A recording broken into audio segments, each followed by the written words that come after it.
Hey guys, it's Ashley with Macro Ed, and I'm so excited to see you tonight. We are back with another member spotlight, and tonight we're going to be joined by Dennis McLaughlin, and I think you're going to be so excited to hear about his story.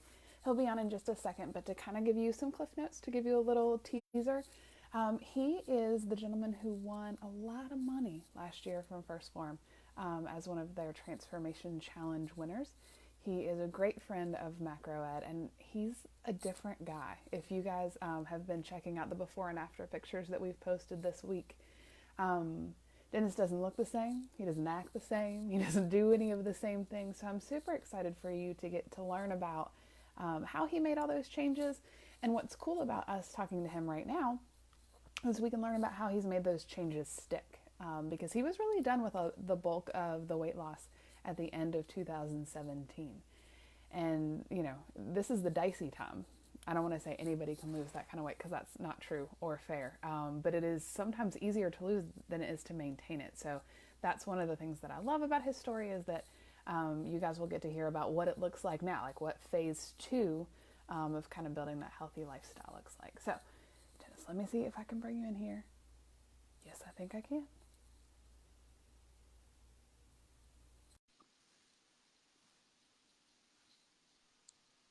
Hey, buddy.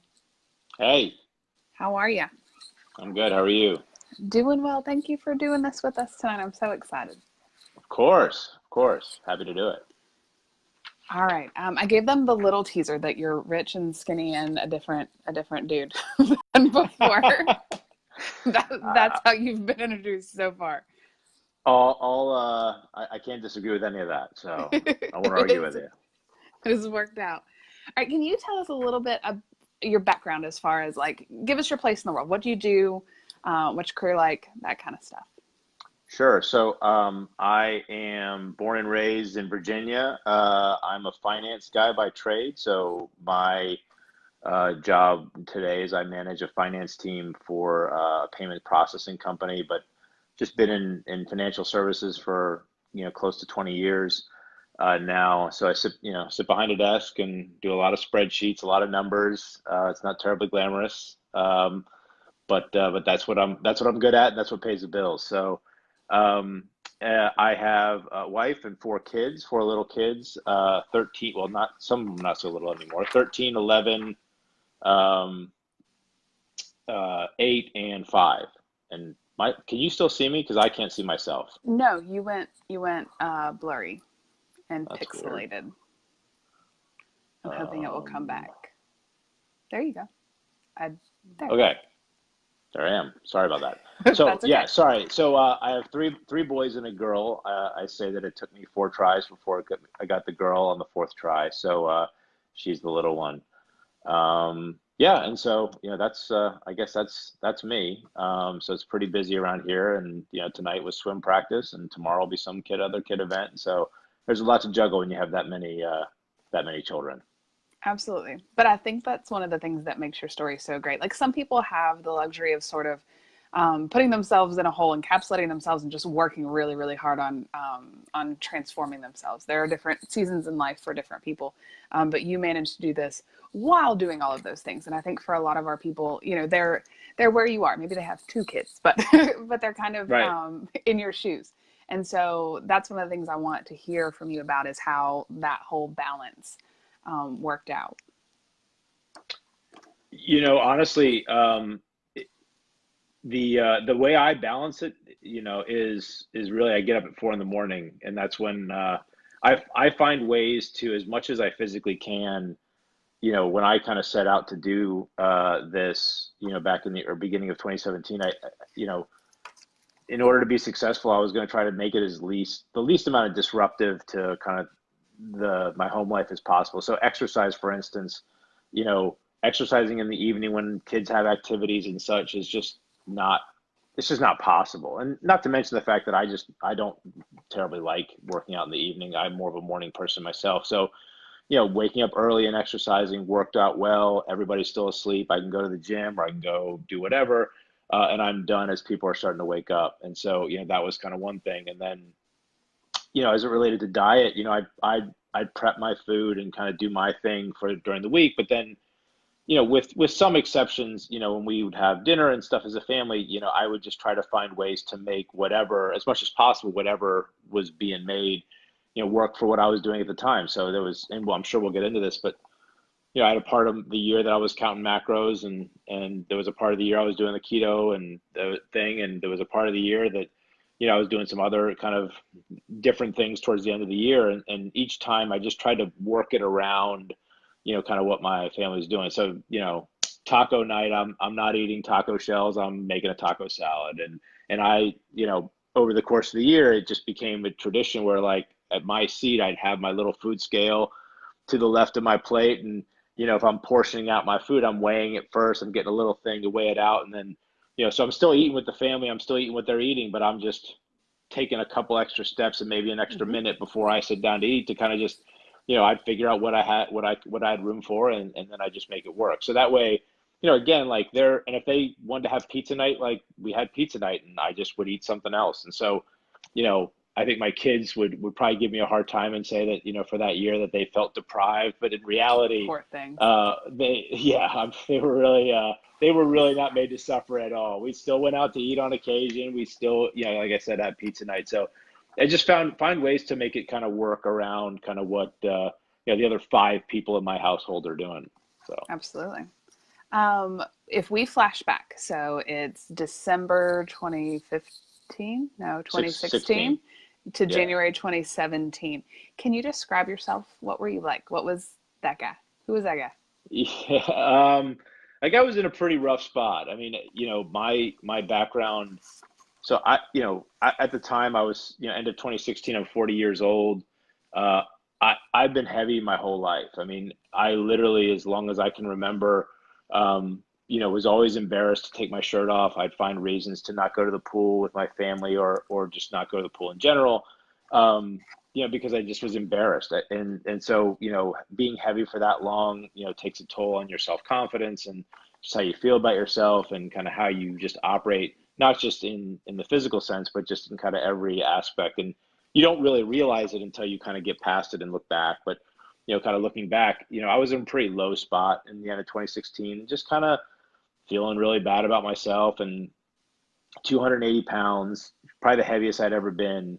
And I had done the diets, and I had done the roller coasters, and I had done the minus 20, go 30 days really hard, lose 20 pounds, and inevitably it would always rebound over the course of time, and I'd gain 20 plus 10, and and so on, because I just wasn't looking at it the right way. And so, towards the end of 2016, and really, I really started to get into, also just kind of self-improvement, and sort of personal development, and really kind of, one of the biggest things for me was, using, so the Andy Frisella's podcast was something that was a big instigator for me, more from a mindset standpoint of just kind of changing the way I thought about, making a change. And so, I think it's very common for people to look at diets and weight loss as like this defined thing, where I'm going to do this for 6 weeks or 8 weeks. And then, like, after I do that and I come out the other side and I suffer for those 8 weeks, and I'll just be good and everything will be fine. And,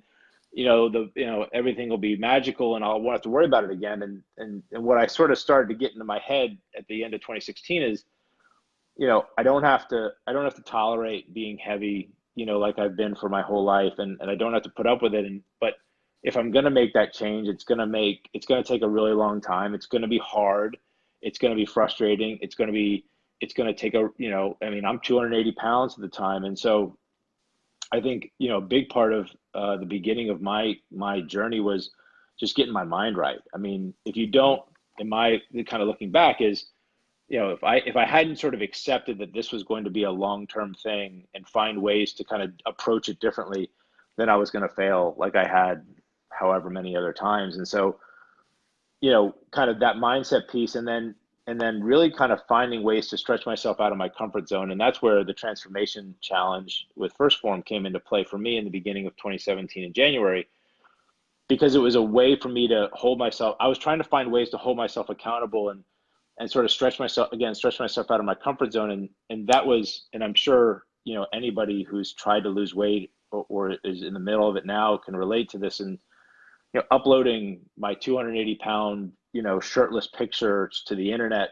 for who knows who to see and whatever to be done with them was terrifying. I mean, you're already suffering from really low self confidence, and so I went up and I took a selfie, and that night is still burned into my brain in terms of, I remember how I felt. I remember sort of the hesitation, before I kind of leapt in, but what I thought about it at the time, it was a whole year-long thing, and I'm like, okay, well, I'm going to commit to this for a year, and I'm going to hold myself to it. I'm going to, and I'm going to have each picture that I upload be better than that last one, and it may only be better by a little bit, and it may be better by a lot, but that's the way I'm going to do it. And so that was kind of the thing those were like the things I was doing at the very beginning, as I Hmm. was trying to sort of get my mind around, finally making a change that I just had never been able to make in the past. I love that you tried to find ways to make yourself uncomfortable. Like, I love that. I think that that's so important. Like, you're just going to go all out and make Right. yourself accountable and stretch yourself out of your comfort zone. I think so often, and this probably applies to everything, like, this isn't a weight loss exclusive conversation, but I think so often we insulate ourselves to not be uncomfortable, and then we miss so Right. much growth. And I Right. get it, like, I'm guilty of it too, but the fact that you went and you were like, how can I make this harder? How can I make myself more accountable? How can I share this with more people that are going to push me? I think that that's a really big deal. So that was kind of where you were then. Can you describe yourself now? Who's this guy? Yeah. So, post, 2017 and really into 2018, I mean, I can honestly sit here and say that, I've really made it my lifestyle. And the people who interact with me on a day-to-day basis, I'm sure have observed that the people, especially the people who knew me kind of before and who know me now, the things that I am interested in, the things I care about, the things I spend my time doing, the things I post about on social media. Like, if you look back kind of pre 2017 and you look at it now, it's night and day. And it's really around, like, fitness has become, a big part of my life. It's kind of like when people ask, like, what's your hobby? Like, my hobby is training for triathlons and marathons and really big, hard things, and kind of learning about that process. And it's really a continuation of kind of what I did in 2017, where it kind of came by hobby then, where it's like, I'm going to learn about nutrition, I'm going to learn about fitness. And I quickly realized how much I didn't know, and then it became fascinating around, like, learning Right. about this stuff and how does it apply, and then finding, figuring out, okay, well, from a fitness, if I'm going to truly make it a lifestyle, like, what do I like to do? What do I Mm-hmm. enjoy doing? I mean, do I enjoy, what type of fitness do I enjoy doing? What do I not like doing? And so, for me, if I think about myself now, like, I've really gravitated towards, finding big and challenging things that I can't do, and training, my ass off to try to figure out ways that I can do it. And so, in the endurance kind of arena has really been something I've gravitated towards. And I never thought in a million years I'd say that I'd do a triathlon, or that I'm going to do a marathon. My sister, Megan, who ran marathons. She went to college and ran long distance, and she'd always, I dabble on doing 5Ks and runs, and I even did a half marathon before I lost weight. Not well, it was pretty bad, but she'd always say, "Oh, well, we can get you to do a marathon one day," and I'm like, "There's no way on God's earth I'm ever going to do a marathon." Now, not only am I training for a marathon, but I have my eyes on doing a full Ironman next year. And Mm-hmm. so, that's the kind of and that's fun for me. Like, I enjoy it. I enjoy learning about it. I enjoy doing it.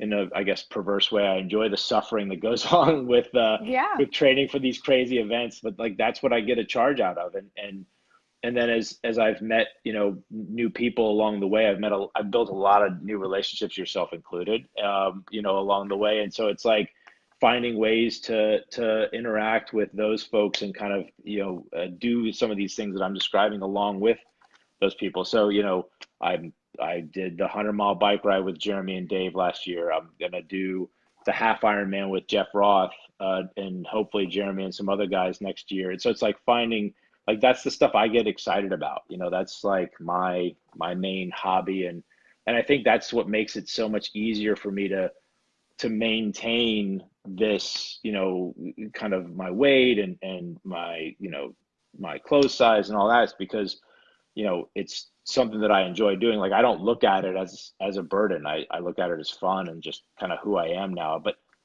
I can honestly say, like, if it hadn't taken me a year to get here, I don't know that I'd be able to sit here and say all these things. I don't know if it Right. would have sort of baked in quite as deep as it did if it was just kind of a quick, 3 or 4 month thing for me. I just don't know that it would have set in. I think that process, I'm really thankful for the fact that it took me a really long time and that was really hard, because that's what sort of trained my brain to kind of really think differently after going through that for a long time. And that's probably what gives you the discipline to be able to train for these things that you can't do. I mean, none of those happen in the spaces that are easy and comfortable and fun. As much as Not you're at enjoying all. it, and I'm so happy about that. That's it's a different discipline. It's a different mindset. And one of the things you said, and it actually leads right into where we were going, so 10 points for that, is that you are not the guy who would have said this before. So many times people are like, oh, that's awesome that your friends do that, or that's so great that you like to do that thing. But I could never. I don't like. That's not for me. I'm not a person who, and then there is some limiting belief or some BS about that I would never train for a marathon. I would never want to swim. I would never. And it's important that they hear that you would never either. Like, you're sitting here doing these things, but you're also the guy who would never before you Right. got here. So I think that that's as we look at the ways that we want to change, and that, when people come to MacRad and we're telling them about, you're going to really like Brussels sprouts once you learn how to cook them, or you're going to really like Right. pushing yourself to do something that you haven't done, or to be uncomfortable. Just giving themselves a chance to consider that they may become a person who, versus just putting up those walls and stopping their own progress. I think that's really important. I agree. I mean, I think you touched on it when you were just talking just now. I mean, the that's not for me, or it is BS. I mean, you kind of said it, and that's really the best way to say it. But it takes opening yourself up to sort of just the possibility. And I'm not saying that if you lose a bunch of weight, you're all of a sudden going to want to run marathons. But you're going to You might more not. than likely come. You probably. I mean, and there's plenty of people who don't. But chances are you're going to come across something that you would say, like, you know what, like, I really do like doing this. And even, you know, for me, like, it's not even so like, I still don't like running. Nobody I likes don't, I running. wouldn't, I never, yeah, I woke up this morning and ran, and I never woke up. I didn't wake up and go like, gosh, I just can't wait to get my shoes on and do a run. Like, but what I do like is I like the feeling of accomplishment, and I'm hooked on that drug of working really hard towards a goal, whether that's running, whether that's swimming, whether that's something, you know, and I like that feeling of kind of accomplishing something that you set out to do, and then, kind of having fun along the way. And so I think it's a matter of, like, but you got to open yourself up to that being a possibility. Hmm. Um, but before it can really sort of set in, because if you're just resistant, you're like, oh no, no, then you won't even try it. And Right. it's like, when you're a kid, like you said with Brussels sprouts, like, and my kids deal with this all the time. They look at something, they're like, I don't like that, but just because it's green. Right. And Right. They're it's kind of like, but ugly. then, right, and then you sometimes they try and they're like, oh, this is pretty good, are there any more of them? And it's like, try it, you just might like it. It's this exact same principle. Absolutely. So we've talked about the people who, are not people who, but can you also talk about the people who are too busy? I love that I get to ask you, of all the people in the whole wide world. Can you talk to me about people who are just too busy? I have yet to come across somebody who says that they're too busy, and they truly are too busy, and they truly are, you know, uh, it's a pretty rare thing that I come across somebody who's busier than I am. And I'm not saying that I'm Right. the busiest person in the world, but, like, I've got more children than most people out there. When I say I have 4 kids, most people give me the, like, whoa, you know. And so I've got a lot of kids. I've got a busy job. I've got, I mean, I've got the whole list of things that are like that list of the things that make people busy. But when I go through and I kind of knock down those excuse, like, it's really just a matter of how big of a priority is this Right. thing you want to make it. Because I guarantee you, if you take anybody who says they're too busy, or, oh gosh, they just have so much on their plate, you can go down that list of where they spend their time during the day, and and I guarantee you they're watching a show on Netflix, or I guarantee you they're spending some time on Facebook or Instagram, or I guarantee you they're doing something that if you just trim a little bit off that, Hmm. you can fit in time for this other stuff. And there's stuff that in that moment where they're really busy, that they're making a priority, and they're making time to do whatever this other thing is. It's the same thing. I mean, you just have to decide that, getting in shape and losing weight is important. And if it's important enough, in the grand scheme of things, and that's the other thing, is like people think it takes so much time. And, you know, a lot of my workouts, most of my workouts, in fact, unless the long training ones are, they're under an hour. I can even some days get workouts in that are less than a half an hour. Hmm. They're just really intense, and and food prepping is not hard. I mean, I keep, for the most part, I do pretty simple stuff. And now, like, does that require you to maybe eat the same thing 5 days in a row for lunch? Yeah. But, Hmm. like, it, anybody who says that losing weight and getting in shape and is like, and you can do all of, like, and it's not, and it's still sexy and exciting every single day. Well, you know, it's not. No. And so making it a priority is really what it comes down to. I have, like I said, I have yet to come across the person. And if if the person out there happens to be watching this that is too busy and would reach out to me, I'd love to hear it, because I have yet to hear someone who's really truly too busy who cannot find the time. I mean, and there's people like famous people on the internet. You come across guys like Gary Vee, guys like, these guys that are super busy and out there. I mean, they're still finding time to work out. Like, Hmm. they still find, and maybe it's just 30 minutes a day, but like, that's okay. Like, it doesn't have to Right. be 2 hours. It doesn't have Hmm. to be 2 hours it doesn't even have to be in the gym. I mean, go walk, go run outside, go do something. I mean, it just takes a little bit of creativity, and maybe take a few minutes that you were going to surf on Facebook and go surf for workout ideas to do it at your house or something. Like, Right. it's just little changes here and there, and it's amazing. You'll be able to find the time. Yep, absolutely. What about the people, and this is legit. This is a parent struggle, I think, more than anything. The people who feel guilty about taking time to take care of themselves. You did it by going when your kids didn't need you. I mean, nobody needs you at 4 a.m., I Sure. would hope. Is that how Yep. you got around that? So you didn't have the like dad guilt? So yes, that's part of it. But I would also say, just to address that, this is my personal philosophy, and not everybody may agree with me, and that's okay. But one of the things, and I honestly say this is a new philosophy just in the past, kind of going through this. You know, I believe that each person, each individual, if you're and especially if you're a parent, but it really applies to everybody. You got to take time to take care of yourself, and if you don't take care of yourself, you're not going to be your best self, your happiest self. And by extension, you're not going to be the best parent. You're not going to be the Right. best spouse. You're not going to be the best employee.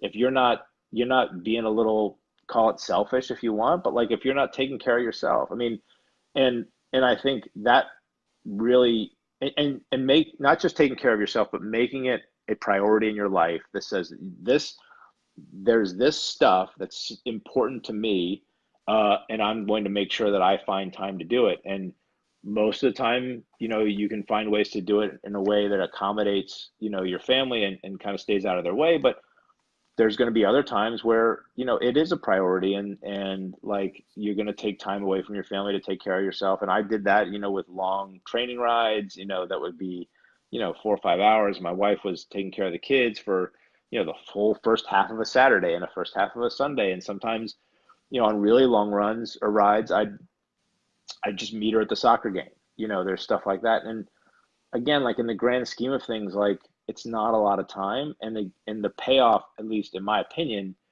is tremendous, in the sense that, like, you can then say, okay, like, I'm doing, so I'm making sure I'm making time for me. And I think as a parent, I don't think, I know, as a parent, it's very easy to get wrapped up in, these little people that you're taking care of, and you're responsible for their, like, it's very easy to get wrapped up in their lives, and then it becomes like all about them. It's very easy to, in my opinion, to lose yourself, and kind of like, Hmm. you're spending all your time worrying about these little people, and you should. Um, but then a lot of times, your own kind of personal, what you like to do, kind of takes a back seat, or a third seat in some cases. And I think that's where that can get lost really quick as a result. And so I think I'm certainly not saying swing that pendulum all the way the other way, Right. but just make it a priority. And I think me doing that for me, I can only speak to my experience. I think it's made me a much happier person. I mean, I think coming out the other side and then having, all this stuff, the fitness stuff that I talked about before, be a important part of, my day-to-day life is just, it's just made me a happier person. I mean, there's no, it's as simple as that. And then I am certainly in my view, I hope, and hopefully the people around me would agree, like I'm a more pleasant person to be around, and hopefully I'm a better parent. I'm certainly by no means perfect, but I think when you feel better about yourself and you feel happier, um, that shows in everything you do. When you Absolutely. feel miserable and you feel shitty about yourself, like that's going to come through too. And that's kind of where I was before. I don't feel that way now. I have a lot more self-confidence. I feel a lot happier about just sort of who I am and how I look and all that, and that comes through. So I think making time for yourself uh, is a big kind of foundational aspect of it. And I think as you're going through the journey too. I mean, you know, not if you're the only one in your house dieting. I mean, you're gonna have to carve out time to prep your food. It's not gonna be something that everybody's a part of, and that may Right. mean like like you take a couple hours to yourself on a Sunday afternoon and you get it done, and then you go back and rejoin the family. And that's okay, Hmm. because the payoff over the course of that next week from a food standpoint is going to be tremendous, and it's going to take a lot more Absolutely. stress off you. You're not going to be worried about like where you're going to get your meals and all that stuff. So these little investments in yourself pay big dividends, down the road. And one of the things that I have two little girls, and so one of the ways that I try to think about it is I have to set the example that it's okay for them to take care of themselves, because I'm Sure. 35 and I'm just now learning that like it's all right for me to serve myself, maybe not first, but like not last. And I don't want them to Right. have to Right. like wait until they're old to figure this out. Like it's okay. And to keep them, the same things about like why we make our kids try all the crazy food and why we, teach them how to eat. I don't want them to repeat my mistakes. And one of those is making sure that they take care of themselves. And I Right. think by saying like this is mom's time to do her mom thing is important, so that when they're moms, they don't have to feel guilty about that. 100%. And with Absolutely. you, I know that you're setting an example because your kids saw you before and they see you now. Like even if you were just as grouchy now, like even if you didn't become happier and you weren't a better dad, for them to see that true change, like dramatic change is possible, and it takes hard work and consistency. If that's all they got out of it, that example is worth it. Even if it didn't improve Yeah. everything, which I know that it did. No, I agree. I mean, I think it's sort of in my mind like trying to break a little bit of the stereotype, or at least the desired result that's out there, where everybody wants the quick fix, everybody wants the magic pill, everybody wants Oh, sure. the cleanse or the juice or whatever. And I Detox, think please. yeah, and showing like that if you really want to do it right, it's going to take a long time, it's going to be really hard, it's not sexy and it's not glamorous, but that's the way that works. Mm-hmm. It's not just applicable in weight loss. I mean, it's applicable Right. in, for having longevity. I mean, if I look at my career, like, I mean, the things that have helped me advance in my career are, putting it and investing in and taking the time and working hard and paying attention to the details and doing it over a really long stretch of time. And doing the things that other people weren't willing to do. Like it's applicable in all areas of life, and so Right. I agree. Like that is kind of a life lesson. Hopefully, is coming through to them. I think if I was to pull my kids in here, that of course they wouldn't necessarily agree with me, Of course not.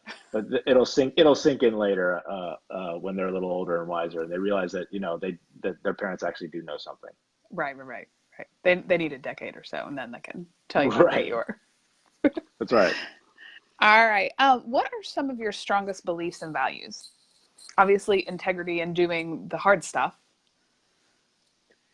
Yeah, so I think it's in I think you kind of hit on one of the biggest ones. I mean, is being willing to do the hard work and pay attention to I'm a big detail oriented guy. I mean, I think a lot of times that can get glossed over. And so paying attention to the details Hmm. is a big part of, uh, not just, what we're talking about here, but just, again, more broadly, like in my job. I mean, it's something that for people who work for me, like I really I nitpick on the smallest little details. And that comes down to things like paying attention to, if you're, again, in my line of work, to use an example, paying attention to the format of the chart you're putting together for that presentation. Like if it's not just right and it's not consistent, it doesn't look right. Like I pay attention to all that stuff. And so attention to detail, um, I think has a lot of kind of benefits, in all aspects of life. And it teaches people not to rush through and not to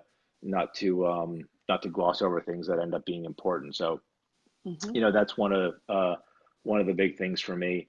And then like just to kind of being willing to work hard and have that just be something that you enjoy doing, and that you're willing to do, and you're being willing to do the things that other people aren't willing to do.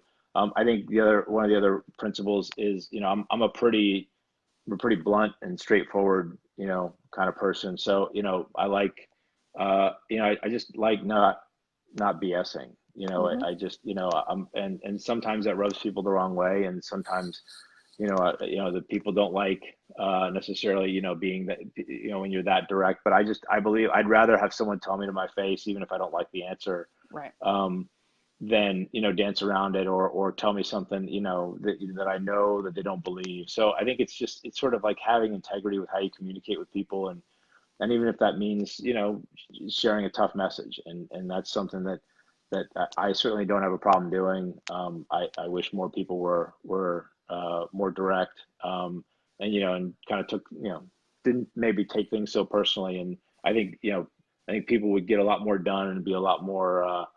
Honestly, they probably get along better just because everything's out on the table. So I'm a big believer in just kind of open and honest communication. So those Absolutely. are probably some of the big ones, that kind of just guide me on a day-to-day basis. And I guess, oh yeah, and then the last one is just, just having an element of discipline. I mean, and that kind of touches on a lot of the things that I already kind of mentioned there, maybe. But I just think that it's again not the sexiest thing in the world, but having an element of discipline, and just in terms of how you conduct yourself, um, I think is important. And I think it just it shows an element of, I'm trying to think of the right words here, but I think not everybody, it sort of sets you apart, I Yeah, guess, is absolutely. is what I'm trying to say. Because it's very common, for folks not to have an element of discipline, or sort of frown upon, or not be, they don't want to be constrained, or they don't want to, that kind of thing. And so I think there's an element of, and I'm sure I'm going to get the quote wrong, but there's an element of freedom that comes along with, being disciplined in terms of how you live your life, and having kind of rules and order. And I just, I, that I'm comfortable when I have, kind of the order in my Great. life. When things are a little chaotic, I kind of don't feel it. Maybe it's a control thing, but I like having an element of structure, because it's calming. So I think just an element of discipline, just in all areas of life, is big for me. And I think that's probably one of the reasons that, we jive so well, like you and I, but macro ed and kind of your area of discipline is because the idea of it not being sexy and doing hard work and being disciplined and also being really straightforward with that. That's one of the Right, reasons that we're not for everybody. A lot of people right, want to hear like, oh, it's so awesome. And, anything you want to do is going to get you to the finish line and that kind of stuff. And I mean, science says that's not right. And Jeremy says scientific things all the time. And so the idea that, there are right ways and there are wrong ways, and we'll put grace over anything that goes wrong, as long as you're working right. toward it. Um, but I think that it's about being disciplined and not being motivated and not being, um, not looking to feel like you want to do it. Not only running on the mornings that you wake up feeling like running. I think that that's a really big It, deal. it and I think I can always tell when someone isn't in that mindset, when because I've had a number of conversations, obviously, after losing a bunch of weight, and people want to know how you did it. and how you know, how, gosh, I really want to do that too. And how did you do it? Because I want to do what you did. No, you And don't. then when I sit there and say, yeah, and then I start to go through it, and it's not, I mean, I wish I could give them a sexier answer, but it's like, look, Yeah. I dieted for a year and I worked out all the time, and I didn't cheat on my diet, and I, you know, I made it a really high priority, and I woke up at 4 in the morning and worked out all the time. It's like the eyes roll back and they're like, whoa, like, Mm. eh, What I isn't there meant something I was, can just, right? Is there something I could do like with less work or something right, that gets me the same result? It's like, so, you know, I mean, I think you can, it's just, but if you can tell very quickly the ones that tune you out. And so then I just stop talking after a while, because it's like they're not terribly interested, which is okay. But then don't expect to, you know, reap the same results, you know, doing whatever it is you're doing. right, absolutely. What problems when you got started were you looking to solve? So you were 40, 280, not terribly happy with yourself. What was the game Right. plan? What? Yeah. So, you know, I mean, the main thing I was trying to solve was, you know, I wanted to, you know, my big thing was I didn't want to wear, so there was a couple things. I had this magic number of size 40 pants. There was no way I was going to wear something bigger than 40. Don't ask me why 40 was the magic number, but it was Everybody's got like a magic 40 was, number. yeah. So that was my number. And so 40 was getting too tight. And I was like, you know what? I'm never going to wear a 42 or more. Um, so I was trying to, you know, I was, you know, plain and simple. I was trying to get, you know, I was trying to get small. I was trying to lose weight. I was trying to look better. I wanted to feel better about myself. But, you know, in terms of my game plan, I mean, I really set out, and I very quickly learned I didn't have a game plan. I mean, I started down the road doing a lot of the things that I had done in the past, because I didn't know any better. And so, you know, as I got into the challenge, and I joined the Facebook group, and I started, they have podcasts, and you know, and then I you know, I started to listen and kind of try to soak in as much as I can. I quickly, as I said before, like I didn't know what a macro was. I'd never heard the term. I didn't know what that meant. I didn't know that proteins and carbs and fats, like, you just do some simple math and that, like, they're related to calories. Like I thought they were like Right? different things that were separate. And so I've told this story a bunch of times, but you know, and I'm fast forwarding a little bit, but like one of my first interactions with Jeremy was, you know, asking, he's telling me, okay, here's the macro plan, and start doing this and just hit your numbers. And I'm like, okay, but what's my calories I have to hit? And he's like, don't worry about calories. I'm like, but yeah, but what about, should be this many calories? He's like, you're overthinking it. And so, you know, but when I got introduced to, so I'll back up a little bit and kind of explain how I got in with macro ed and Jeremy and stuff. I was stumbling around and kind of just, as you're part of the challenge, you're brought into this Facebook group, and you know, at the time they were a lot less structured in terms of how they communicated. So you're kind of thrown in there, and it's like, okay, we'll go. And so, you know, I was trying to, you know, I saw people were hooking up with trainers, and I didn't really know anybody. So I'm like, okay, well, how do I meet a trainer? And it was actually one of the macro ed people, Vanessa, that replied to one of my threads on the My Transformation Starts Today.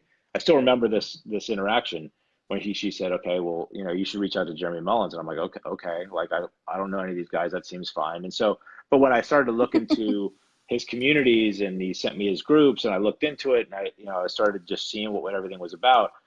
You know, I quickly realized that, like, the communities that he, you know, runs, are ones that I can relate to. You know, I mean, they're not a lot of, there's a big contingent within First Form that's, you know, there's a bodybuilding community. There's, you know, some pretty super athletic, you know, folks that are associated with the brand as well. And at the time, certainly I didn't relate to either of those groups.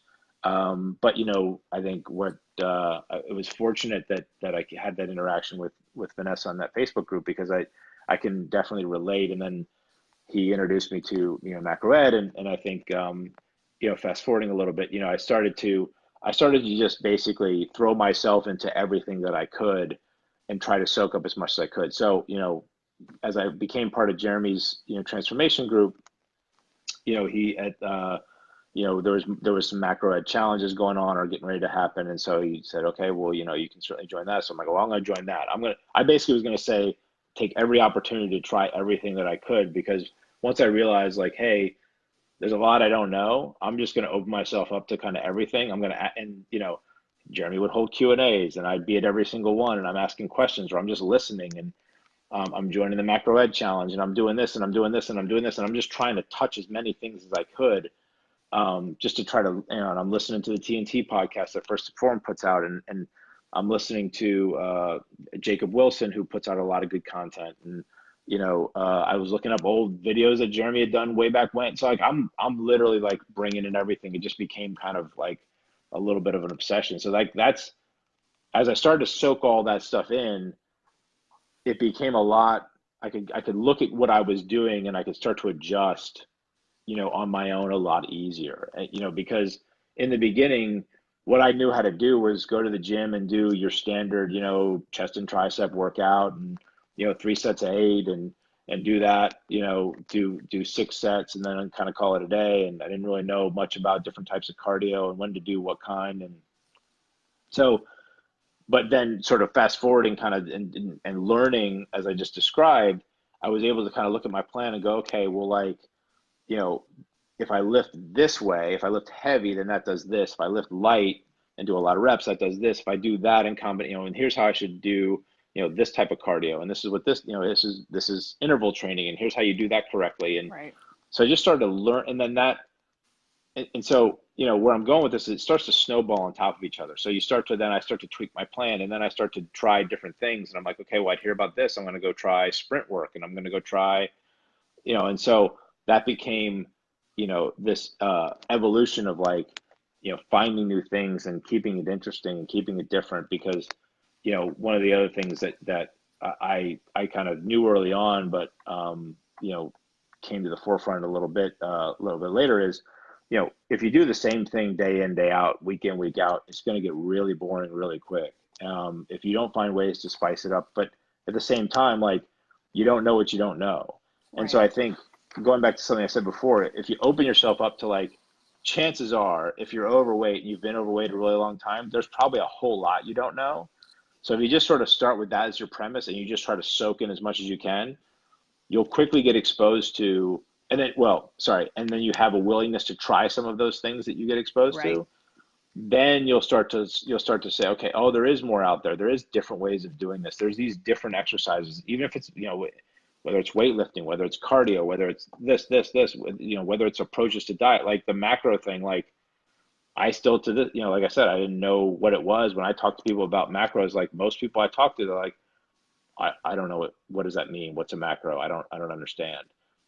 In my experience, just in my sphere of interaction, like, I say most people don't understand it. Most people don't Mm-mm. understand that, like, having a protein kind of foundation to your diet's important and why it's important. They just, because they've never been taught. They've just, the masses understand that, like, if you want to lose weight, you have to eat less calories. And Right. yes, that's true. But, like, like, then you start to learn about, okay, well, if you eat these types of foods, you're going to lose weight, but you may lose more muscle than fat. If you do things this way, you're going to lose more body fat than muscle, and you're going to hold on to your muscle, and then you're actually going to, tone up your muscle, and then you're going to lose body fat. Like, if you do, but you have to do things this way, not, Right. just cut calories and still eat, tons of processed carbs, as a for instance. So that was kind of how, and so I'm sort of skipping around here a little bit, but hopefully I'm painting a picture of kind of how, like, my my process evolved. So I mean, the early part of the year, I was counting macros. I kind of got dialed in. I think I did my first macro ad challenge in I think we got April you or in April. May, somewhere. Yeah, Hmm. somewhere in there. And then, kind of towards the end of that challenge, that's when, I kind of been 6 months in, dialed in, won my first $10,000, and then it was kind of off to the races and started doing keto and, playing around with some other things kind of I know we haven't gotten to the back half of the year, but that was kind of, the contrast between the first and second part of the year. And it's really a walk before you run concept. I mean, I didn't do anything Hmm. fancy until I had done macro counting and just, getting my exercise right for, a good 6 months of doing it consistently, week in, week out, day in, day out. And to me, I look at it as like you earn the right to do the fancy Thank stuff you. That's afterwards. exactly You what know I what I was going to mean? ask you to Like, come back to. Yeah, I mean, because I mean, keto is a very like, you hear that everywhere now, and like people Everybody think doing it's kind of this. keto. They're not doing Everybody's doing keto. keto, and some people it works for, some people it works for their lifestyle, some people it doesn't. But like at the end of the day, like if you can do it and it works, great. But like it's not easy. Like it's really strict. Like there's not a lot of wiggle room to do that. So like if you haven't learned all the disciplines that go into doing keto successfully, tracking your food, weighing your food, measuring your food, and doing, because you got to not just hit numbers, like you got to hit them in a very specific way, or else it doesn't work. You're not in nutritional ketosis, if your protein's too high, as a for instance, which is what screwed me up for the first part, because and not in an arrogant kind of way. I just like, oh well, like I didn't really take these rules seriously. It's like, okay, well your protein can't be that high. It's like, well, yeah, but so I'm still eating 200 plus grams of protein, and like I'm not getting in, and I couldn't understand that. And so, but so you quickly realize, well, in my case, not so quickly. It probably took me 4 to 6 weeks before I really got in. And like you realize, like, okay, well, like I have to literally follow it to the letter of the law. So if you haven't done any of the tracking, if you haven't measured, you haven't done any of that, like how in the world can you expect to do this really disciplined form of dieting if you haven't done the ones that kind of leave you a little bit of wiggle room? It just doesn't make sense when you kind of think about it. My favorite is people will tell me they do modified keto. For those of you who are listening and you don't understand what he I, means by getting in, so like there is a biological thing that happens to your body when you're right. in nutritional ketosis, and you can measure it with like at-home labs or whatever. So if you're doing a modified keto, like keto plus vegetables and fruits, I get this all. I can't tell you how many times I get this. That's not real. To That's not a get thing. to make your body make that biological change that you cannot fudge, and it doesn't matter what blog you read or how many times you melted butter in ground beef, it does not matter. It has to be that disciplined. And Right. so Jeremy and I talk about it all the time, and I know that you have talked about it with him. You have to earn the hard. When people first Yeah. get here and they're like, what about carb cycling? What time should I eat? I shouldn't have anything after 7. We're like, hit your numbers. Did you write down what you ate today? Right. Once you Right. do that, awesome. Hit your numbers. Right. And I know we frustrate the daylights out of people because we won't give them the answer to like, how many meals should I have? What time should I eat? What do I, how much, protein can you have in one sitting? And what do you do within 20 minutes of working out? Like, show us that you're showing up consistently. Like, be diligent in the small things, and then we'll get fancy. We've got all sorts of fancy stuff in the arsenal, but you got to earn it. And Yep. for some of our friends, 100%. it's not even like hit your macros. It's log what you ate. Did you log what you ate? Did it involve, something that came from a gas station and was in a wrapper with chocolate inside? Once we get past that, then we'll Right. go. Like, just show Right. us. So I'm really glad that you talked about that because you did all of the things. There toward the end, you were doing all kinds of like nutritional acrobatics. And that's awesome because you had earned them and you had a goal. For those who aren't familiar with the First Form Challenge, there's money involved in There changing your is. life. And so I we want some kind of of, it. want a lot of it. We've kind of partnered beside, like First Form has their own thing that they do, and they offer their own nutritional coaching and that kind of stuff. And Jeremy has a lot to do with that. But we just kind of come alongside and say, like, if you're on that journey, awesome. Here are the tools that we think will help you get in the winner's circle. And our odds are really good. Our track record is We've so had it's so Jeremy's nuts. had someone in the finals almost every single time, and so the results speak for themselves. I mean, if you look Right. at the people who follow this approach, I mean, Dave Lowry just won $50,000. Jeff Roth won $10,000. I won $20,000. I mean, the proof is in the pudding. I mean, these are not, and these are winning results in fields of thousands of people, and so Yep. there's and I mean, I talked to Sal Purcell directly, and he said the same thing. Like and he said it publicly and privately. Like Jeremy's always got somebody there, and the reason why is because he knows what he's doing, and so Right. the program works.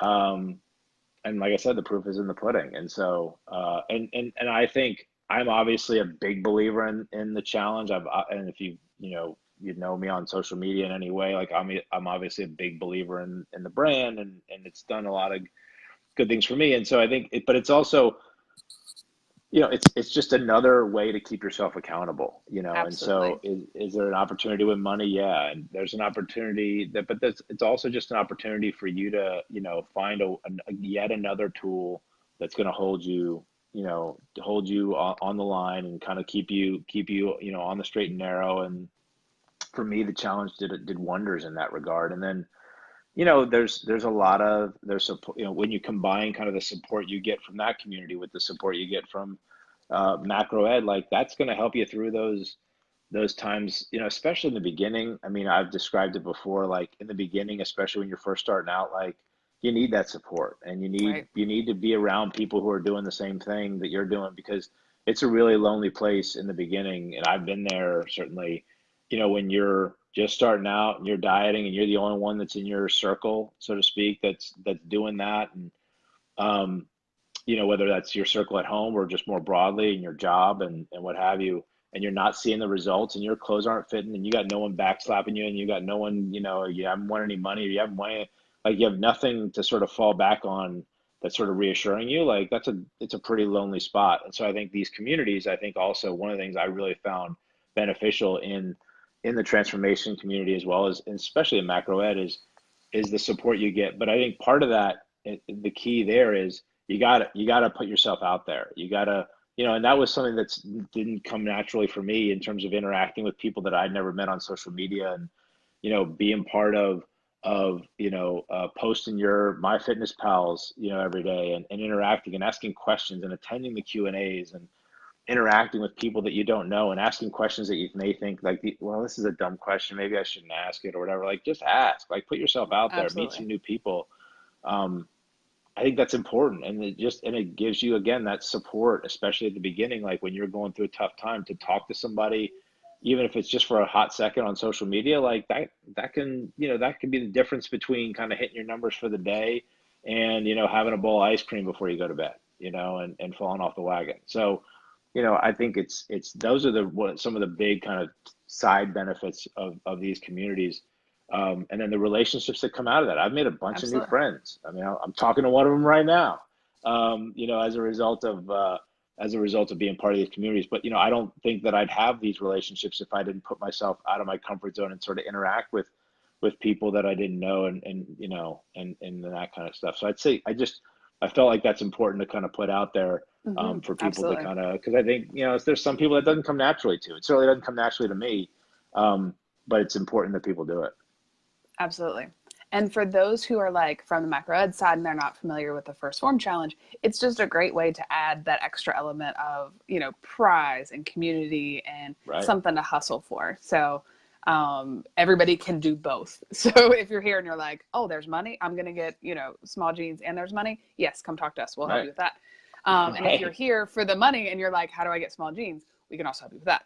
And I think that's what's so cool about your story is that you just kind of rode that line and benefited from everything, and that's sort of how you built your story. I have a old friend here. Oh, we have Can you go another get in person. bed, please? We do. You can get some water, but you need to go to bed.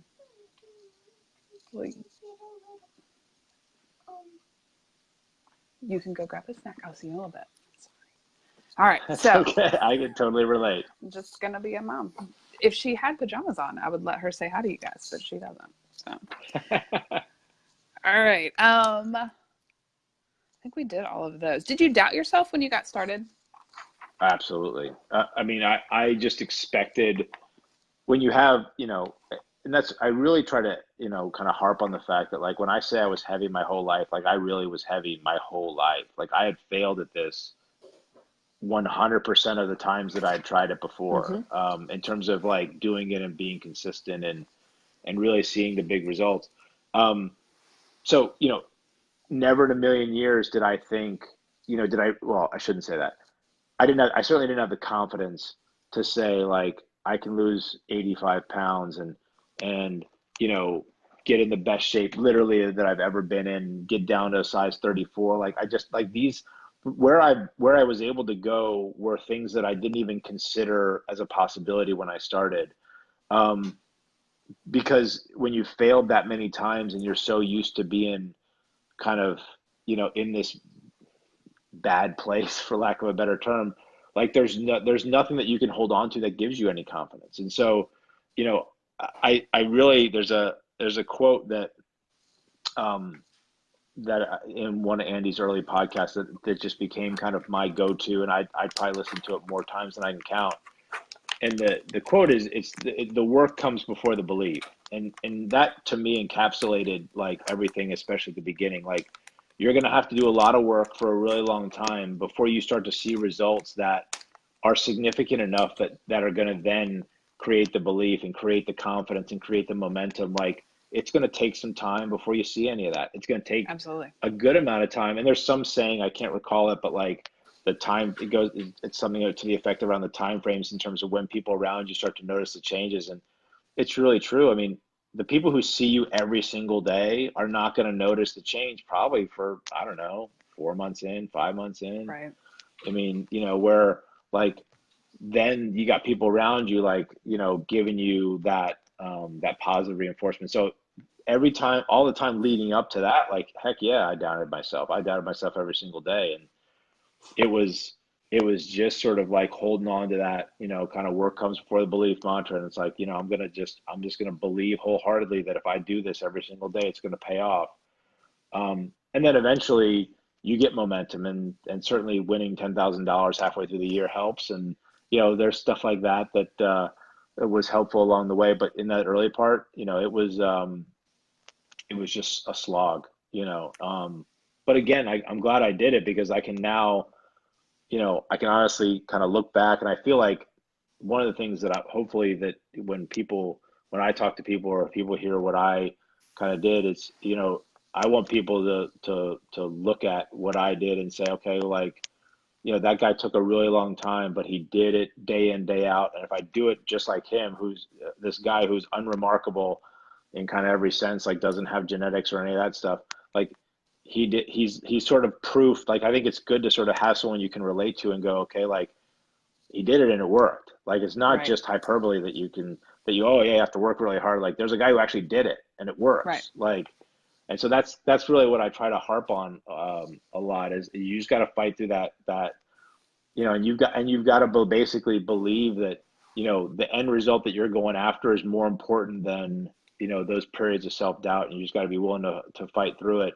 Um, and then the payoff's going to be there. I mean, if you fight through those periods, like, that's the other thing I say all the time, is like, there's 100% chance of success. If you hit your numbers every day and you work out every day and you do things as prescribed, like, it will work. There's no chance it won't. But you Right. got to be willing, and you got to not go off the straight and narrow. You can't kind of do it. You can't like do it 5 days a week and the weekends like do whatever you want. Like, you got to just go all in. That's my That was philosophy. If you really want to see exactly it. what Matt Poff said when we did this the first time. He said, "You just got to go all in," and Yeah.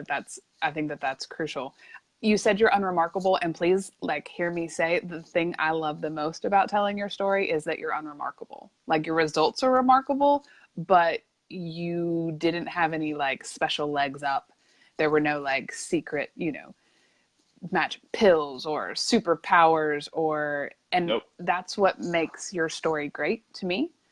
So please know that like your unremarkability, if that's a word, is one of the best things about the story. And you talked about how at the beginning, like, it takes a long time for people to notice and for you to kind of believe. Rachel Hollis, who's like my current favorite author ever in America, she wrote Girl Wash Your Face. And she talks about how like you default to the last level that you've achieved. So if you're the person who always makes it, 20 pounds in 4 weeks, you'll trust yourself to that. That's your default. Right. And then when you try to go past that, like, you're like, oh, no, I'm the person who does this. And so Right. setting that bar and like accepting that you're the person who does more than your last default, and building some trust that you're the person that can keep doing that, I think is a really big deal. And obviously that has more to do with mindset than diet or exercise or any of that stuff. But just knowing that you can trust yourself, like I said, I was going to work out today, and I'm going to work out, and just building that relationship of trust between who you are and who you say you are and what you follow through with. None of us would let anybody down the way that we cancel on ourselves.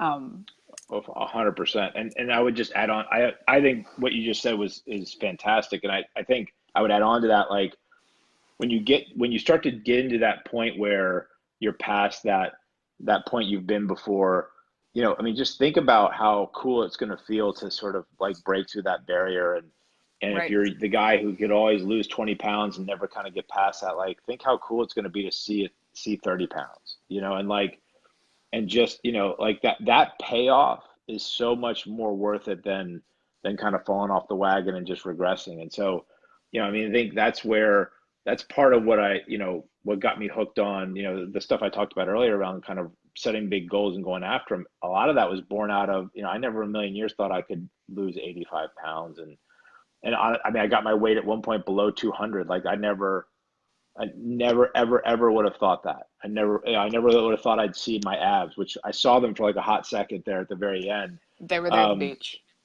they were there. They pop out. They do pop out from time to time. And so, yeah, I never thought I would say that. I mean, but like, that's such a cool feeling to be able to, like, that to me is worth more than, going, oh, well, screw it, I'm just gonna have ice cream, or, this is too hard or whatever. Like, it's worth all of the early mornings and the foregoing beers and the foregoing this and foregoing, like, that payoff. If you could bottle up that feeling of like the payoff that comes from all that hard work and sacrifice, like, you'd be a billionaire, because like there's just no feeling like it. And so, that's the thing and it's easy for me to say because I've done it, but what I try to really harp on is like to tell people who haven't felt that yet, like, it's coming. But Absolutely. you just gotta hang in there a little bit longer, and you gotta sort of power through those barriers that you talked about. And once you get there, I think that's why you've, just been like, okay, well, let's see what we can do now that I'm here. Because you Right, weren't going to be that guy. You've never been that guy before. right, So why not run? Why not do, tries? Why not prep for an Ironman? right. Because you didn't expect to be here anyway. So, like, what else could you do that you didn't expect to do? And that's awesome. That's Like, that has that's to be exactly the freeing. mindset now. Yeah, it's like it, and it's fun. I mean, it's fun to be able to say, you know what, like, I can do that. I mean, I may not be. I have no illusions. I'm not gonna, I want to do I know I can do an Ironman. Am I gonna win it? No. Am I gonna be am I gonna be in the top half? Probably not. But I'll Nobody finish is. the damn thing. I mean, Yeah, like, but like I know I can do that. And like, but it's like, but I have that confidence because I did a really hard thing for a really long time, and that kind of, you build on that, and now it becomes like, like I said before at the beginning, like, now that's, I get a kick out of it, and I have the confidence that I know I can do it. And I also know, like, with confidence, that I can maintain my weight. I mean, I know I've built the habits, and I know that I can check myself if I need to check myself. And like right now, I started tracking 2 days ago, yesterday. I'm going to do an 8 week run of tracking again, just to kind of get myself re-leveled. And, it's a process that never ends. Like, it's right. never going to be something that I just like can never think about again. Like, it's kind of like, like, I'm genetically, I'm a fat guy by nature. And so, like, I know I can't just, like, go back to eating whatever I want, however much I want, the volume that like, that, those instincts are still there. I mean, Sure. like, if you put a counter full of appetizers and deviled eggs and this and that, like, I will crush that if I left unchecked. So I always have to think about it. It never goes away. So I'm not suggesting that, like, you do this and it all of a sudden is like magically, like, you never have to think about it again. But it becomes part of your life, and like, that's just the way, that you're going to live life from that point on, in order to maintain what you've worked so hard to get. Right. And one thing I do want to point out is that you don't have to track all the time. You're getting ready to buckle Nope. down and do a series. But the goal is that we track you until, you get down to goal weight. And then you kind of, you let go of that part of management. So you're not Right. necessarily eating a whole lot differently, but you're not weighing, you're not measuring, you don't have your food scale at your, family dinner table. Like, that is for the season to get to goal. That's And right. then it's a matter of get your favorite pants when they don't fit. You know what to do. You've got the tools, you've got the experience. But I don't want people, and we get this a lot with, where they think that they're going to track food and weigh and measure everything they eat until, they're in the grave. And that is not the goal. Nope. We want to get you where you're going and then teach you how to live there. That's right. And sometimes that means checking yourself, and other times that means, all is well until, you lose a belt loop, and then we got to get serious about it.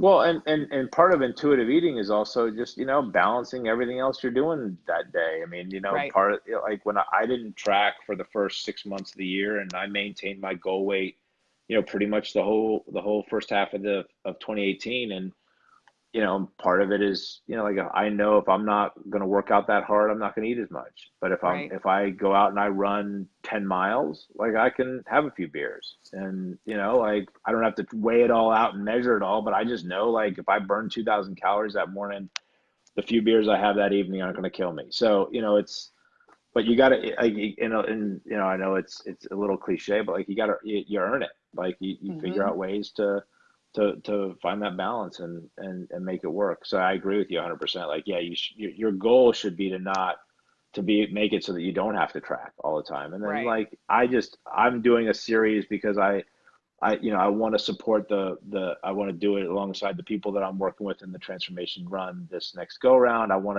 to, but also for me, like it's just a good sort of reset for me, like, getting back, kind of recheck because it's really easy. And I know Matt said this in his interview, like, it's, those portion sizes can creep up a little bit, and sometimes you can catch yourself, what I use the term eating like an asshole.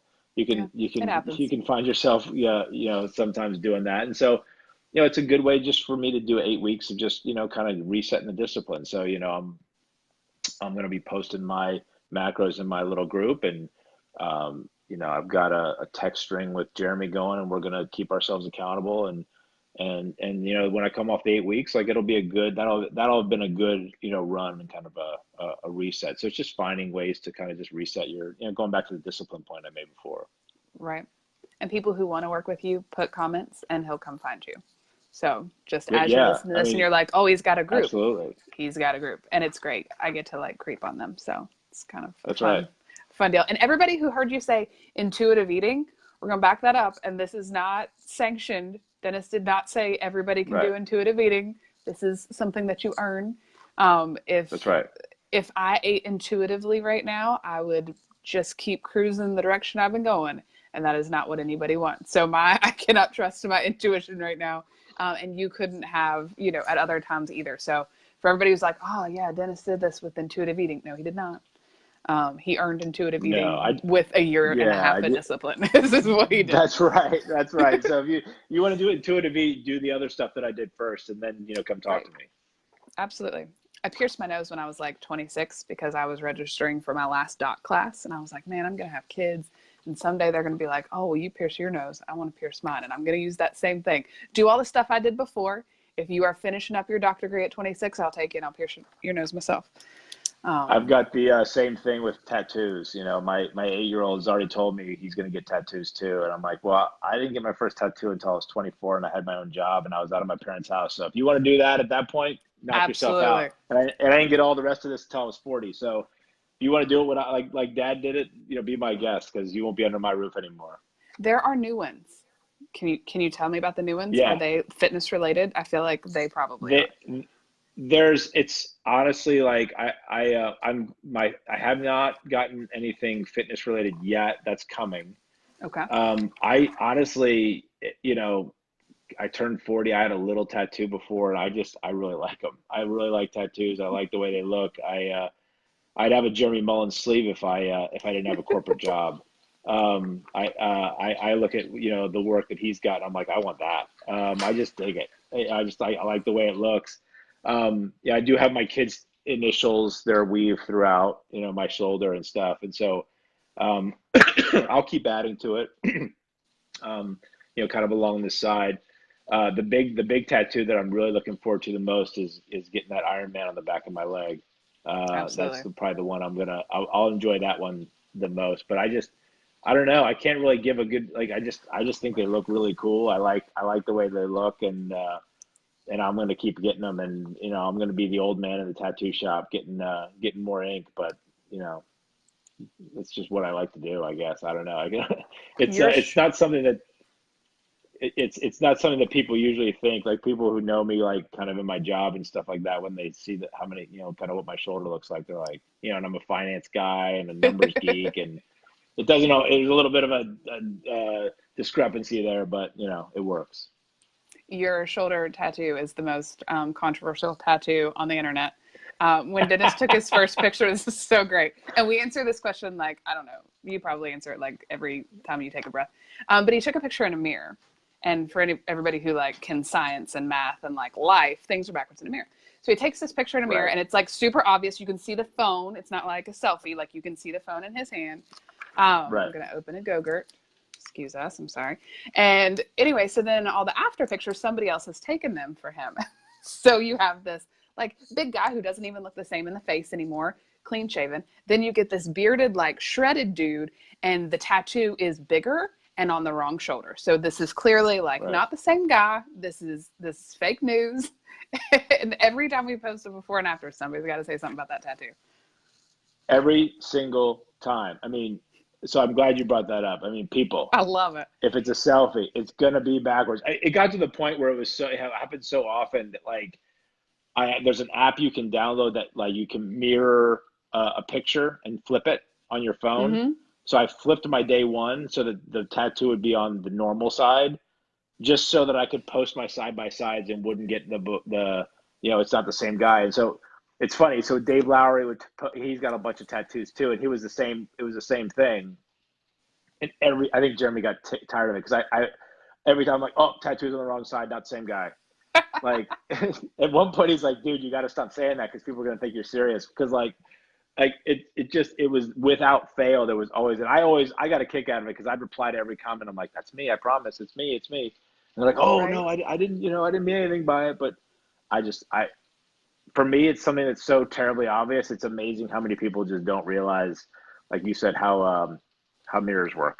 Right? How mirrors work. And I think that it has to be the biggest compliment ever that you look so different that they just Right. can't accept that you're the same guy. Like that has to make you feel good. Right. I'll take it as a compliment all day long. Talk to me about the second half of the year.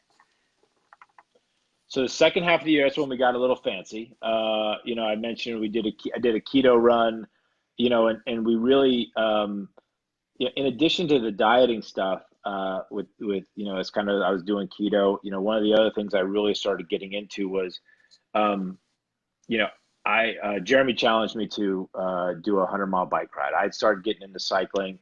I dusted off my old bike, and just kind of keeping with trying new things. I had my old bike from college. It still had the 1997 sticker on it. Started riding that. After I won the first $10,000, I bought a proper road bike, and because I just really liked cycling. We have a good path that's 45 miles. You can actually take it into DC here, so it's really cool. So I started riding, and Jeremy, hello there. And so Jeremy challenged me to do a 100-mile bike ride, and he said we'd meet up and do it together. And I'm like, okay. So I started training. In addition to sort of my normal daily workouts, I'd be doing long bike rides and training runs on the weekends. Really kind of, because I didn't even, when he texted me, I still remember he texted me, and I'm like, I didn't even hesitate. I'm like, all right, I'm going to do that. And it was because I was already sort of getting in that mindset of like, I'll try anything. Right. And so it was a lot of, so building in more endurance stuff, building in, kind of pushing the limits of kind of my workouts and such. And so that was kind of, as we started to really get into towards the end of the challenge for the year. And so then in the last, I'd say 6 weeks, we really, we felt pretty good that there was a chance that I'd be in the money hunt for the end of the year. So we started doing some fasting work in addition to the keto, staying on keto, but then mixing in fasting. And so that's another one where fasting's a little bit popular these days, and fasting. I mean, it's not easy for everybody. It certainly was intimidating for me. Hello there. That's all right. And so but you start small and you build up to it. So by the end, I was doing 3 24-hour fasts a week, and it was really with a goal in mind. I mean, it was a goal to really sort of power through and kind of get that last little bit off. And I knew that come the end of the challenge, I'd go back to eating 7 days a week. And but it's another tool that I in the toolbox now. Mm-hmm. That because I did like the way I felt, fasting. I don't know that I'd want to do it 3 days a week, Right, but right. it Or for is that something that, long. right. But it's a tool, and it's like all this stuff. I mean, it's all a tool, but the fancier tools, in terms of, whether it's keto, whether it's carb cycling, whether it's fasting, you got to earn, like we said before, you got to earn your way to do that. So that was really toward the end of the year, towards the end of the year, and then I submitted the final pictures right there at the end of December, um, and obviously didn't win the number one prize, but got another silver, got another 10,000, which is nothing to shake a stick at. So. Um, that was kind of the end of the hard dieting for me. I mean, I really reached my goal weight at the end of the year, and so I moved into maintenance mode right after that. Felt really good. Felt I floated up a little bit. I ended the year at 194, and then I've been floating between 200 and 205, which that just feels like the right Probably walking more around weight. sustainable. Yeah, I mean, getting down that low for me, I'm still a big guy. I mean, I'm not, I mean, I'm just built big. And so, I think getting down that low is tough. It just is, it doesn't feel as good. Hmm. I feel good at 200 to 205. And so that's kind of where we ended. And so, and we did the bike ride, by the way. We did the bike ride in October in West Virginia.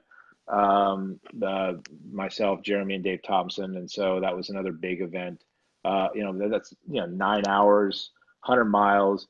Jeremy pitched a course that was uphill the first 50 miles, which was not So sweet. necessarily something I was looking for. Yeah, it was really good planning on his part, but so we did that, and that was it was such a cool, kind of going back to stuff I've said already a couple of times, but it's such a cool feeling, when you get to the end of a 9 hour, just really long endurance event, just kind of like the feeling of accomplishment. I mean, looking down at my phone and seeing that thing click over to 100 miles. I mean, That's wild. it's cool. Yeah. And so I felt, and so I think that's, probably where I got the first real taste of kind of that adrenaline, that payoff that comes from something that you really worked a lot of hours training for, and doing that with friends, and that payoff is just huge. And so I think that I got another taste of that when I did my first triathlon, and I'll get a taste of it again in the marathon. So it's like now that's a drug for me. Like I just get hooked on it. Absolutely. So that was another big part of the second half of last year, was kind of getting more involved in some of those bigger challenges that I had to really work hard to be able to tackle. I love in your social media when you talk about setting goals, you say, find something you can't do right now. And I think that that's really crucial. It's back to the whole like theme of your, journey of just doing stuff you can't do that makes you uncomfortable. And I Um, that was something that I jumped right into with the triathlon. That was the next thing that I did. I mean, and I'm going to just keep doing that. I mean, because and it just keeps you interested too. I mean, right. like putting aside all the stuff I just said, like, for me, like that's a way that I can stay motivated with fitness. Like for me, I need a goal. I need something I'm going to chase. Right. It keeps my interest. It keeps me, focused. Not everybody needs that maybe, but I do. And that's why I really recommend it, because it keeps people like, it's very easy to get into the monotony of going to the gym. And you're like, oh, I got to go do chest and Here we triceps are. again. And this is, like, but like, and there's nothing you're holding on to, and you're going like, here's why I'm going to the gym. And yeah, you're going to the gym because you want to lose weight, you want to get in shape, but like if you go with like a purpose, like if I go to train for something, not every time I go to the gym, but like if that's sort of an undercurrent, like for me at least, like that just keeps me going. It keeps me motivated, keeps me dialed in, it keeps me interested. And if you're not interested, after a while, everything fades. You got to find some ways to keep it interesting. Absolutely. If you would not have made these changes, where would you be? You know, I don't, I don't like to think about that. because like I said at the very beginning, like if I'm being completely honest, and as I said before, like I'm a pretty open and honest guy. Like I was at a pretty low point. I mean, I'd probably be heavier. I'd probably be, I'd be a pretty miserable person to be around. I probably would have developed, some pretty, some worse habits. I mean, I'd probably be drinking too much. I mean, if I'm being not like, I'd just be an all around, just in a bad spot. Um, Not terribly happy. I'd be a middle-aged, overweight, unhappy guy who's just going through the motions of life and kind of just zombied out. That's how I'd be. I mean, because and I can say that with confidence because that's the way I was kind of feeling towards the end of 2016 before I made the change, and I can say I'm the exact opposite of that now, but that's definitely where I was and where I was headed to continue, and it's a pretty miserable place, and so it's and a lot of my social media posts I say it's life changing, and it's not a exaggeration, or I don't mean it to be dramatic. I mean, when I say the stuff that I say in these posts, it may sound dramatic or it may sound like I'm over the top, but like it's nothing, it's no exaggeration. I mean, it's Absolutely. really, it is truly my life is completely different than the way it was, a year and a half ago, for the better. Um, and so that's, I know how it would look if I hadn't made these changes, and it's not a pretty picture. What advice would you give somebody who is sitting there where you were before? If they are looking to make a change, what would you tell them? Well, so um, I would say just and start and then reach out to people, you know, certainly you can reach out to me, but reach out to somebody. I mean, reach out to, find there's communities like this one, like so macro ed, like the first form transformation, like find people that have been where you want to be and reach out to them. I mean, I think more often I have yet to come across somebody who's done well, with maybe one or two exceptions. Um, I have yet to come across uh, somebody who's not just sort of open and willing and like eager, honestly, to help somebody on their journey and starting out. So reach out. I mean, I can't. I've talked to people uh, on Instagram more so than other platforms, but on a number of platforms, I've talked to people that I haven't talked to. I mean, there's friends of mine that I've re-engaged after 20 and 30 years that I just haven't talked to in a long time, and they're starting and trying to get themselves going, and I love that. I love helping people out and getting people going. So I would say just reach out. I mean, it's find someone you can relate to, whether that's if you're you know a 30 to 40 something year old guy living in the suburbs and you got a few kids and you're overweight and you want to make a change. Like I'm a pretty relatable guy to your situation because that's exactly where I was. So if you're a female who's got some of those same attributes, like find somebody. There's a bunch of people out there in these different communities that have done this. Find somebody that you can relate to and reach out and just hear and then look at their story and and then um, and then just start. It does don't try to make it fancy, don't try to overcomplicate it, just but commit yourself to doing some work and then just start going, and then just know that it's going to take don't put an endpoint to it, don't put in this is a 30-day or I'm going to try it for a week or blah blah blah. Like just start going and just say, you know what, I'm going to do things differently and I'm going to start you know tomorrow. Wake up in the morning, it's going to be a new day, and yeah, you're gonna be clumsy and you're gonna screw things up the first couple times, and that's okay. But ask. Then the other thing I would say is ask questions. Realize that like if you're heavy and you've been heavy a long time, there is a very good chance that you don't know what you're doing.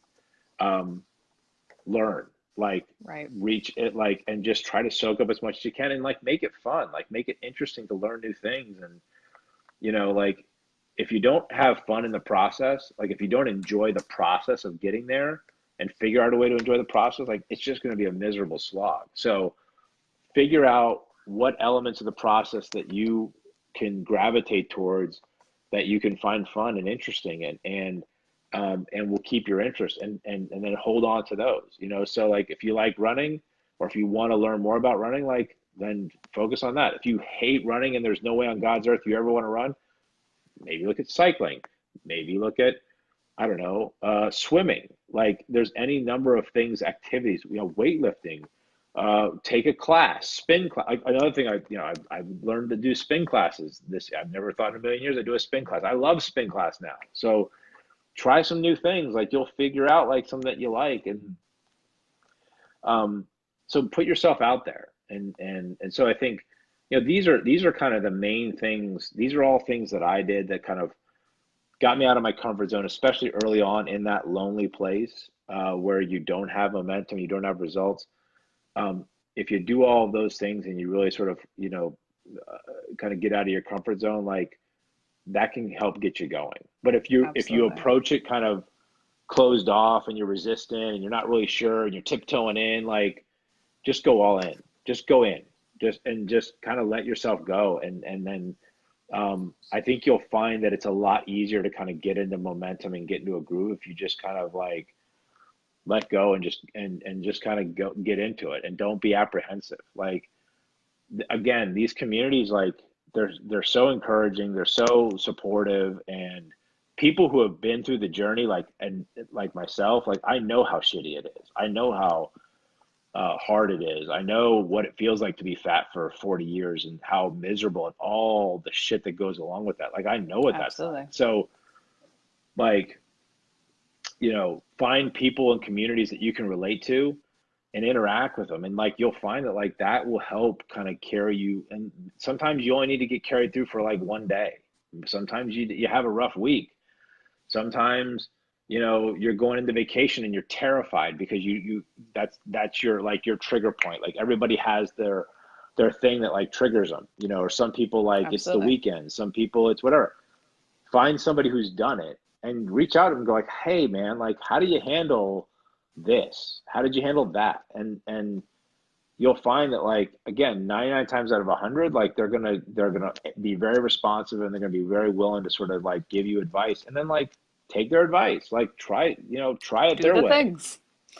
do the things. Like don't just, if you think you're just gonna go into these situations and just like figure it out, there's a reason why you're heavy in the first place, and it's because like you haven't been able to figure it out so far, and that's okay.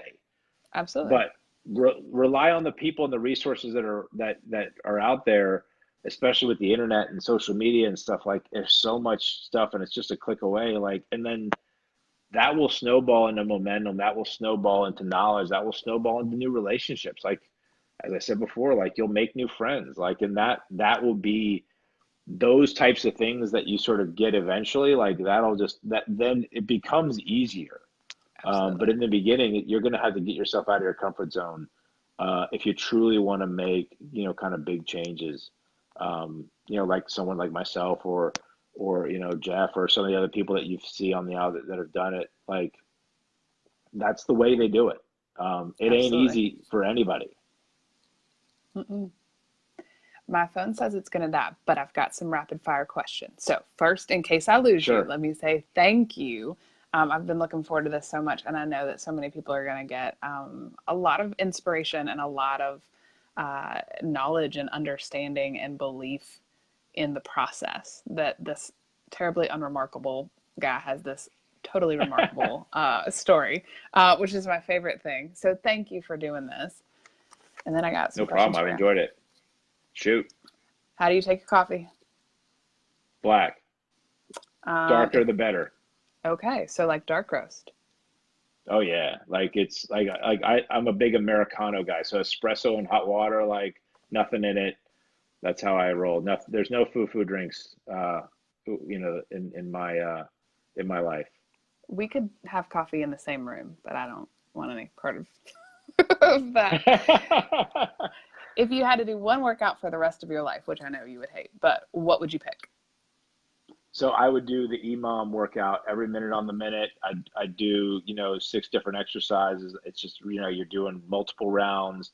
That's the style that I've become kind of addicted to as of late. So if I have one workout, it's going to be an EMOM style workout where I can rotate, six moves, 4 rounds, 24 exercises, rapid fire, and you kind of hit all your body parts. That's the way I do it. Max results. Yep. What's your mantra when things are hard? Like when you're in the dark place, what are you telling yourself?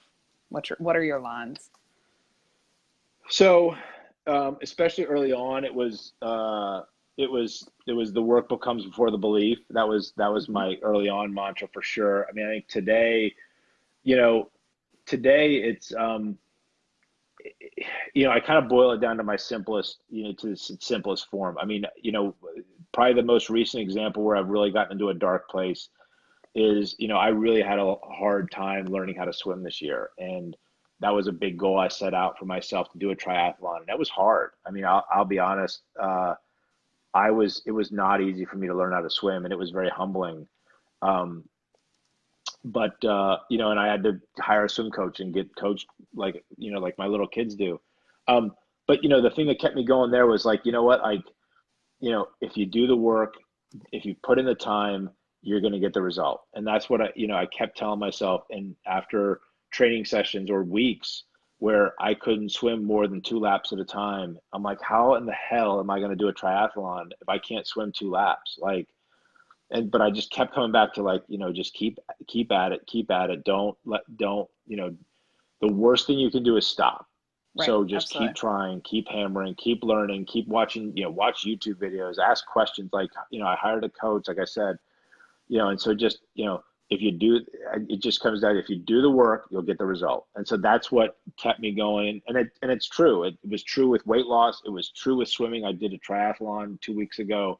I'll do another one. I'm going to do, and so I've swam over a mile now, I mean, I can do it. And it's only because I put in the time 3, 4 days a week, every week, even when I didn't feel like it, going to the gym in the snow in the winter, and when I was tired, and knocking out swimming. And it's simple as that. You put in the time, you get the result.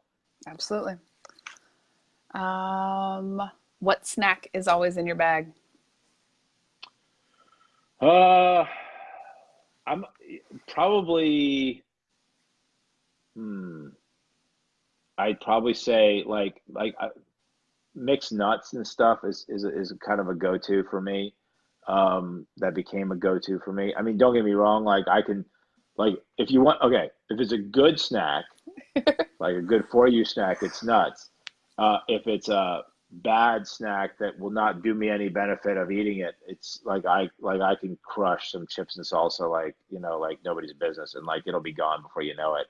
Like if we go to a Mexican restaurant and I'm kind of, I'm letting myself go a little bit. Like we're going through baskets and baskets. It's not, so that's like I'm a sucker for appetizers. Like I can crush them, and it's like a poof of smoke, and like the whole thing's gone. Like I don't know what happened. I love it. All right. Well, thank you so much for everything. And for those Thank who are you. watching, we will strip out the audio so you can listen in the car if you need some Dennis inspiration. We will pull out the text so that you can read through it if you're a nerd like me. And we'll have the video here and up on our YouTube channel. So we'll have it in any form that you want to take it in if you missed any parts. And I encourage you to make sure that you listen, especially to the part where he talks about what he would say to you when you're getting started. I think that boils down sort of the lessons that you use to have the success that you've had. And we are all just so Yeah. daggone proud of you. Like, please let me say Thank that. you. Thank you. What you have done is fantastic, and we're just so happy to have you as part of our crew and to help motivate those who are coming behind you. You're so good to pay it forward. And I love that. And that's the last thing I'd say is, so I appreciate it. I've made a lot of great relationships out of this whole experience. You're obviously one of them, but yeah, I am all about paying it forward now. Like, so, as I said before, like, reach out. Like, I may not have all the answers, but I know some things that work. And if I don't know, I can get you the answer. But I'm also, like I said, I can relate to anybody who's going through the struggle, and there's nothing remarkable about me. So I'm one of those guys that I mentioned before that, like, if you reach out and ask me a question, I'm going to answer you. And you know, and I'm willing to help whoever, because I mean, I get a charge out of seeing, you know, people try to do, and you know, and have some success trying to do what I did, because I know how cool it feels on the other side, just so to see people that I come in contact with try to do the same thing is like, that's the juice for me now. So Absolutely. Well, we appreciate you. I'm going to get Small Fry to bed. all And right, guys, we will be back not next week, in 2 weeks. And we'll do this again. So I'm super excited. Thanks so much, Dennis. thank you. All right.